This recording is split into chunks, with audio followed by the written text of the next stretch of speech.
পৃথিবীর ইতিহাসে সাবা নামে একটি কওম ছিল, যাদের কাছে ক্ষুধা শুধুমাত্র একটি শব্দ ছিল, বাস্তবতা নয়। তাদের নগরে আল্লাহ তাআলা এত দুনিয়াবী নিয়ামত দান করেছিলেন যে সেখানে অভাব বলতে কিছুই ছিল না। সোনা ছিল মাটির মতো সাধারণ, আর পানি প্রবাহিত হতো অবিরাম রহমতের মতো। একবার ভেবে দেখুন, মাত্র একটি ছোট্ট ইঁদুর এবং মারিবের সেই বিশাল বাঁধ, এই দুটি কারণে হয়ে উঠেছিল এমন এক পরিণতির সূচনা যা এই অহংকারী জাতি কখনো কল্পনাও করেনি। না কোনো সেনাবাহিনীর আক্রমণ, না কোনো ভূমিকম্প, না আসমানি বজ্রপাত। শুধু এক রাতে আল্লাহর একটি হুকুমে দুনিয়ার সবচেয়ে ধনী সালতানাত মাটির নিচে দাফন হয়ে গেল। এটাই সেই ঘটনা যা আল্লাহ তাআলা পবিত্র কুরআনে উল্লেখ করেছেন, আর এটাই কওমে সাবার সেই বাস্তব কাহিনী।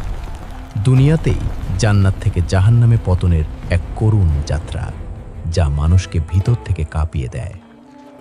কওমে সাবা বসবাস করত আরবের দক্ষিণাঞ্চলে, আজকের ইয়েমেন অঞ্চলে। কিন্তু তারা কোনো সাধারণ জাতি ছিল না। তারা ছিল দুনিয়ার অন্যতম সুখী ও সমৃদ্ধ জাতি। তাদের জমিন ছিল অত্যন্ত উর্বর, বাতাস ছিল নির্মল, আর বৃষ্টি হতো একেবারে পরিমিত, না কম না বেশি, বরং ঠিক যতটুকু প্রয়োজন ততটুকুই। তাদের শক্তির সবচেয়ে বড় রহস্য ছিল মারিবের সেই বিশাল বাঁধ, যার মাধ্যমে প্রবাহিত পানির সুশৃঙ্খল ব্যবস্থাপনায় দুই পাশ জুড়ে বিস্তৃত বাগানগুলো সবসময় সজীব থাকত। সেখানে এত বেশি ফলমূল উৎপাদন হতো যে কোনো মুসাফির যদি সেই জনপদের ভেতর দিয়ে অতিক্রম করত, তাকে কখনো ক্ষুধার্ত থাকতে হতো না।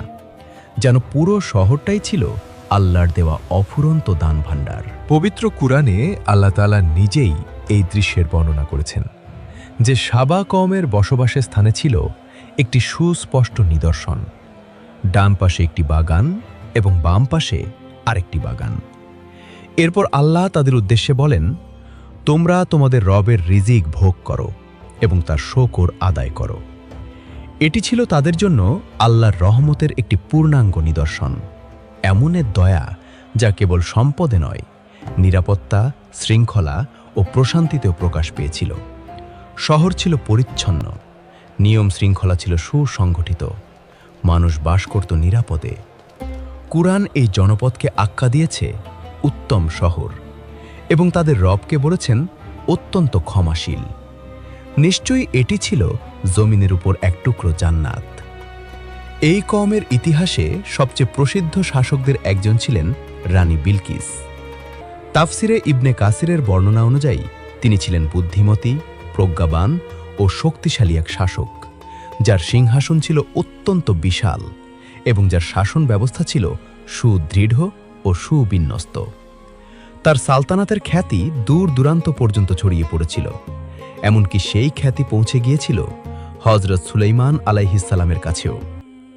হযরত সুলাইমান আলাইহিসসালাম ছিলেন সেই নবী যাকে আল্লাহ তাআলা এমন এক অনন্য ক্ষমতা দান করেছিলেন যা অন্য কাউকে দেওয়া হয়নি। জিমেরা ছিল তার অধীনস্থ, তিনি পশু পাখির ভাষা বুঝতেন এবং তারা তার ভাষা বুঝত, এমনকি বাতাসও তার নির্দেশে প্রবাহিত হতো। একসময় তিনি রানী বিলকিসের কাছে একটি চিঠি প্রেরণ করলেন, আর পবিত্র কুরআন সেই চিঠির সূচনা এভাবেই বর্ণনা করেছে যে এটি সুলাইমানের পক্ষ থেকে প্রেরিত এবং তা শুরু হয়েছে পরম করুণাময় আল্লাহর নামে। এখান থেকেই শুরু হয় ইতিহাসের এক বিস্ময়কর অধ্যায়, যেখানে ক্ষমতা, প্রজ্ঞা ও ঈমান মুখোমুখি দাঁড়ায়, আর মানুষের হৃদয়ের আসল সত্য প্রকাশ পেতে থাকে। এই কাহিনী আমাদের মনে করিয়ে দেয় যে সমৃদ্ধি যদি কৃতজ্ঞতাহীন হয়, তবে তার পতন শুধু সময়ের অপেক্ষা। সেই চিঠিতে তাদের আহ্বান জানানো হয়েছিল এক আল্লাহর সামনে সিজদায় ঝুঁকে পড়তে, সব মিথ্যা গৌরব ভেঙে দিয়ে সত্যের দিকে ফিরে আসতে। রানী বিলকিস বিষয়টিকে হালকাভাবে নেননি। তিনি রাজ্যের প্রধান নেতাদের সঙ্গে পরামর্শ করলেন, পরিস্থিতি গভীরভাবে বিশ্লেষণ করলেন এবং কূটনৈতিক প্রজ্ঞার পরিচয় দিয়ে নবী হযরত সুলাইমান আলাইহিসসালামের জন্য সোনা, রূপা ও অমূল্য রত্নভাণ্ডারে ভরা উপহার প্রেরণ করলেন। কিন্তু হযরত সুলাইমান আলাইহিসসালাম সেই উপহার ফিরিয়ে দিয়ে স্পষ্ট ভাষায় জানিয়ে দিলেন যে আল্লাহ আমাকে যা দান করেছেন তা তাদের পার্থিব সম্পদের চেয়ে অসীমভাবে উত্তম। এ কথা শুনেই রানী বিলকিস বুঝতে পারলেন তিনি কোনো সাধারণ বাদশার সামনে নন, বরং আল্লাহর একজন নবীর আহ্বানের মুখোমুখি দাঁড়িয়ে আছেন। অবশেষে তিনি নিজেই হজরত সুলাইমান আলাইহিসসালামের দরবারে উপস্থিত হলেন। যখন তিনি সুলাইমান আলাইহিসসালামের নির্মিত কাচের প্রাসাদে প্রবেশ করলেন, তখন স্বচ্ছ কাচের মেঝেকে পানি ভেবে নিজের পোশাক সামান্য তুলে ধরলেন, যেন তা ভিজে না যায়। আর ঠিক সেই মুহূর্তেই তার সামনে বাস্তবতা উন্মোচিত হল। তিনি উপলব্ধি করলেন এই শক্তি মানুষের কৃতিত্ব নয়, এটি আল্লাহর পক্ষ থেকে দানকৃত মুজিয়া। হৃদয় কেঁপে উঠল, অহংকার গলে গেল, আর তিনি বিনীত কণ্ঠে স্বীকার করলেন, হে আমার প্রতিপালক, আমি তো নিজের উপরই জুলুম করেছি। এখন আমি সুলাইমানের সঙ্গে সারা জাহানের রব আল্লাহর প্রতি আত্মসমর্পণ করলাম। তাফসিরে ইবনে কাসিরের বর্ণনা অনুযায়ী রানী বিলকিসের ঈমান গ্রহণের পর কওমে সাবার অনেক মানুষও ইসলাম গ্রহণ করেছিল। এটি ছিল তাদের আধ্যাত্মিক ও পার্থিব উন্নতির সর্বোচ্চ শিখর। সম্পদ ছিল, শান্তি ছিল, ঈমানও ছিল, যেন দুনিয়া ও আখিরাতের সফলতা একই সাথে তাদের দুয়ারে এসে দাঁড়িয়েছিল। কিন্তু ইতিহাস সাক্ষী, সময় কখনো একরকম থাকে না। রানী বিলকিসের যুগ শেষ হল, প্রজন্ম বদলালো, শাসক পরিবর্তিত হল, আর ধীরে ধীরে কৃতজ্ঞতার জায়গা দখল করে নিল আত্মগরিমা ও অহংকার। মানুষ বলতে শুরু করল, এই বাগান আমরা গড়ে তুলেছি, এই বাঁধ আমরা নিজেরাই নির্মাণ করেছি, আরউল্লাহ এই বিপুল সম্পদ আমাদের বুদ্ধি ও যোগ্যতার ফল। ধীরে ধীরে আল্লাহর জিকির কমে এলো, সিজদার স্থানে স্থান নিল আত্মপ্রশংসা, আর হৃদয়ে জন্ম নিল এমন এক কঠিন অহংকার যা সত্যকে স্বীকার করতে চায় না। আল্লাহ তাআলা তাদের সতর্ক করার জন্য নবী প্রেরণ করলেন। নবীরা তাদের স্মরণ করিয়ে দিলেন যে এই বাগান, এই বাঁধ, এই সমৃদ্ধি সবই তাদের রবের রহমত, মানুষের কৃতিত্ব নয়। তারা সতর্ক করে বললেন, যদি তোমরা শকর আদায় করা পরিত্যাগ করো, তবে এই রহমতই একদিন তোমাদের জন্য আযাবে পরিণত হবে। কিন্তু কওমে সাবা বিদ্রূপ করত, হাসাহাসি করত এবং বলতো, তুমি কি আমাদের ভয় দেখাচ্ছ? দেখো আমাদের মারিবের বাঁধ পাহাড়ের মতো অটল ও মজবুত।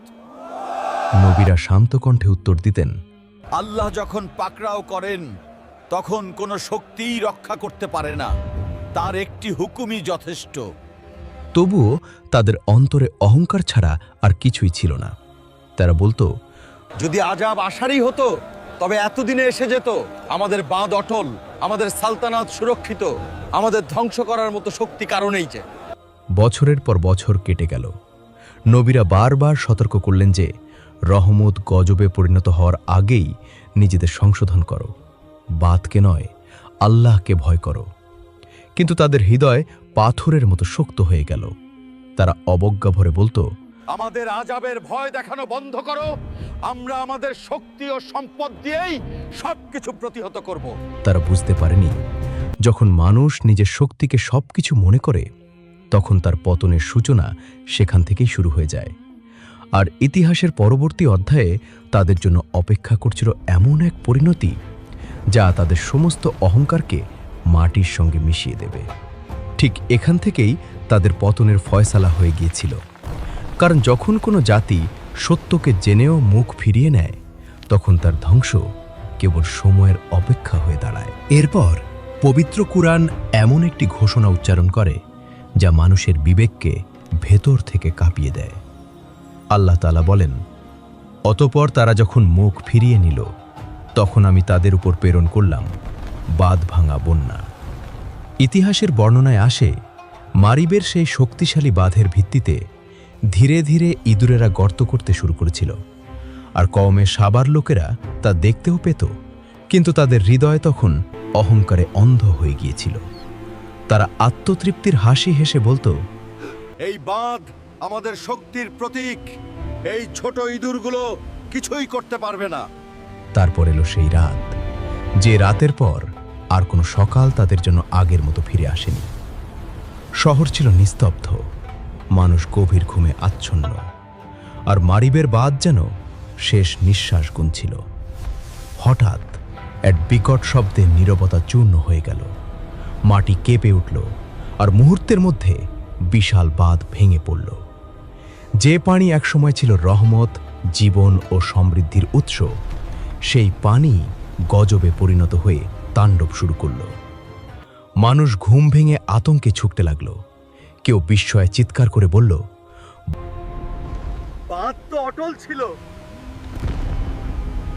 তাহলে এটি ভেঙে পড়লো কিভাবে? কিন্তু তখন আর প্রশ্ন করার সময় ছিল না, পালানোরও কোনো পথ খোলা ছিল না। বন্যার ঢেউ ক্রমে উঁচু হতে হতে শহরের উপর আছড়ে পড়তে লাগল। ঘরবাড়ি, বাগান, বাজার সব কিছু মুহূর্তে ভেসে যেতে লাগল। মানুষ শুধু নিজের প্রাণ বাঁচানোর চেষ্টা করছিল। কেউ স্রোতে ভেসে যাচ্ছিল, কেউ উন্মত্ত ঢেউয়ের ভেতর হারিয়ে যাচ্ছিল। সেই আর্তনাদ ধীরে ধীরে পানির গর্জনের ভেতর মিলিয়ে গেল, আর শেষ পর্যন্ত এক বিশাল ঢেউ পুরো জনপদকে চিরতরে স্তব্ধ করে দিল। যে জমিন একদিন জান্নাতের মতো ছিল, তা পরিণত হলো বিরান ভূমিতে। সজীব বাগানগুলো মাটির সঙ্গে মিশে গেল।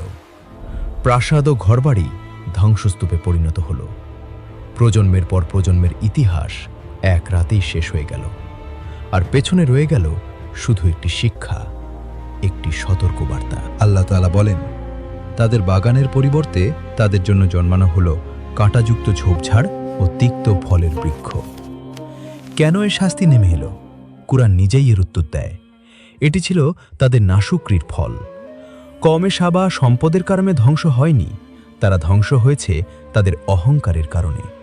তাদের অপরাধ ধনী হওয়া ছিল না, তাদের অপরাধ ছিল তারা আল্লাহর কৃতজ্ঞতা আদায় করতে ভুলে গিয়েছিল এবং নিজেদের শক্তিকেই সবকিছু মনে করতে শুরু করেছিল। এই ঘটনা শুধু ইতিহাসের একটি অধ্যায় নয়, এটি আমাদের প্রত্যেকের জন্য একটি আয়না।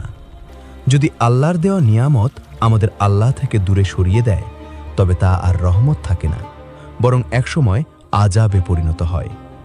ভেবে দেখুন, যদি একটি ছোট্ট ইঁদুর আল্লাহর হুকুমে একটি সম্পূর্ণ জাতির পতনের কারণ হতে পারে, তাহলে আমাদের অবস্থান কোথায়? আমাদের নিরাপত্তার ভিত্তি কতটুকু মজবুত? এই কাহিনী আমাদের মনে করিয়ে দেয়, শক্তি নয়, সম্পদ নয়, বরং কৃতজ্ঞ হৃদয় একটি জাতিকে টিকিয়ে রাখে। সম্মানিত দর্শক, ভিডিওটি আপনাদের কাছে কেমন লেগেছে তা আমাদের কমেন্ট করে অবশ্যই জানাবেন, আর সবাই আমাদের সাথেই থাকবেন। আজ তাহলে এই পর্যন্তই। আপনারা ভালো থাকবেন, সুস্থ থাকবেন। আল্লাহ হাফেজ।